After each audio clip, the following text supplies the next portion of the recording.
process that I can use to decide what words should I explicitly teach. Okay?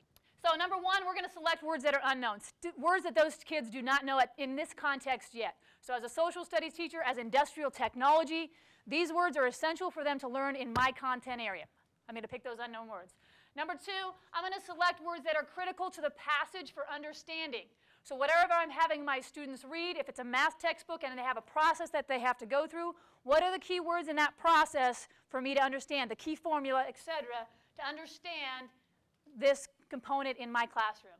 Number three, I'm going to select words that students are likely to use in the future. These are tier 2 words. These are the ones that, not just in my classroom, but in every classroom across. Analysis is a key word in my 4th, 5th, 6th grade classrooms. Do we know how to analyze? Do I know what that word means?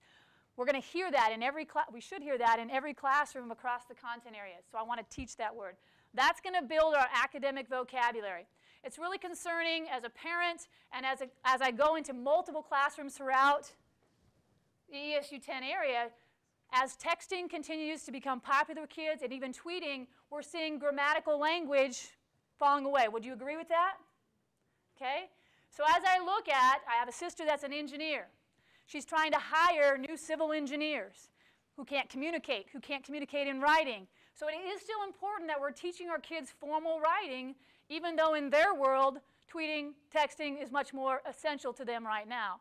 But it is all of our responsibilities, like Peg said, to teach writing in our classroom. So we're all going to demand a complete sentence instead of letting them have a 3-word answer, because we're trying to, again, across the curriculum, note how important it is to be able to communicate in our world and create that academic vocabulary.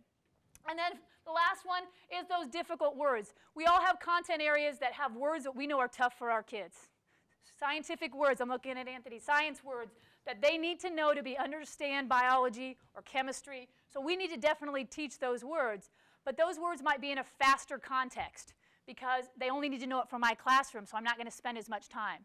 Words that need to go across the curriculum is where I need to spend the bulk of my time teaching so they get that comprehension.